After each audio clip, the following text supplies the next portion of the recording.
Talking rumors and draft on today's Bengals breakdown. If you have enjoyed our combine coverage so far, lots of shorts, the interviews and press conferences with Zach Taylor and Duke Tobin, then like today's video for me right now.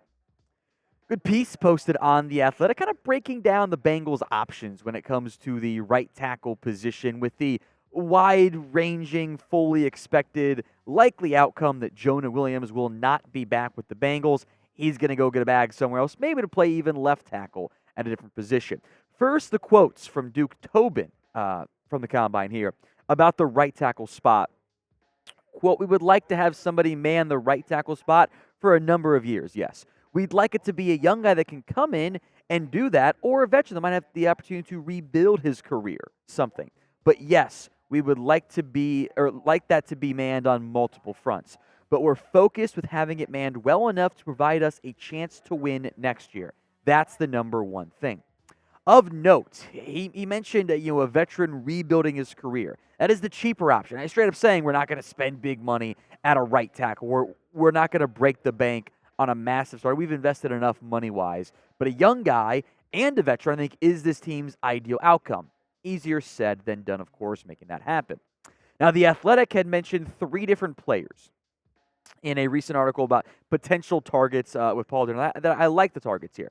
First up is Michael Onwenu of the Patriots. He would be a great option. Could play guard or tackle for you. If you draft somebody young, you can always put him at left guard or place Cordell Volson. That's fine. He's going to be expensive, though. I don't know if he fits your price tag. Trent Brown, big guy. Trent Brown and Orlando Brown, the duo of the Brown brothers, would be one of the biggest tackle combos in the NFL. Also might be a little bit more expensive. Spent a lot of time on guys like Jermaine Illuminor being a piece as that kind of stopgap veteran option. Mekhi Becton was also put on that list, and I hadn't really thought about Becton previously as a potential Bengals option. So we'll spend some more time on that here momentarily. But what do you think about the former first-round pick by the Jets? Do you want to go after Mekhi Becton in free agency, knowing he's going to be cheaper than the 2 Patriots guys? It's the pinned comment on today's video. So if the ad comes here on YouTube, take advantage of it. Head down there and let me know. Becton would be a really, I'd say, interesting fit for this organization, for this team. The recent play was not very good. The numbers here from our friends over at Pro Football Focus. He basically finally got a full season of snaps here, and it was bad. 12 sacks, which is a startlingly high number. 8 hits, 30 hurries. His run blocking grade also wasn't very good. He is a massive human, good athlete relative to his size. Injuries have been a real problem there. That's a big red flag for him. The results have simply just not been there the way it needs to be. Now, what is also worth mentioning is Frank Pollock, the not always beloved Bengals offensive line coach, was with Becton with the Jets. I'll say this. You want to sign him? Sure, it's fine. He's not going to be very expensive. If you go into post-draft of like, we got Mekhi Becton as our right tackle, it's not going to work. You can't just trust Becton only at the right tackle spot. You can't only sign him and go, we are good now. We don't need to draft somebody in if not round 1, in round 2 or round 3. You have to get more than just Mekhi Becton, or it's not gonna work well enough unless he totally blows away everybody relative to expectations. Coming up in just a moment, we'll go to our previously filmed interview with Dane Brugler of The Athletic, the draft expert insider, discuss all things Bengals when it comes to the draft. But today's show is made possible by Game Time. Game Time is the place for last-minute tickets to your next big event. That could be Reds games. That could be, maybe you want to travel out to Indiana where we are and check out a Pacers game. It could be any sporting event or music, comedy, theater. They've got you covered for whatever your next big event is. I am a big fan of their zone deals. With the zone deals, you pick the section, and then Game Time picks the seats, because who cares if you're sitting in row 3 or in seat 3 or row 13, as long as you're in the same seat. That's what matters. In the end, on average, 18% savings when you do that. The link will be in the comments section and the description of today's show. Use code NFLChat for $20 off your first purchase when you download the Game Time app and create your account. Terms and conditions do apply, of course. but it's NFLCHAT for $20 off your first purchase. We'll make note the entirety of this Dane Brugler interview aired on the Chat Sports YouTube channel, but we did get a chance to talk Bengals with him as well. Let's take a look. They come away with Brock Bowers in the first round, man. The best way you can judge if a draft pick is a good draft pick is if the rest of your division's going, oh, crap.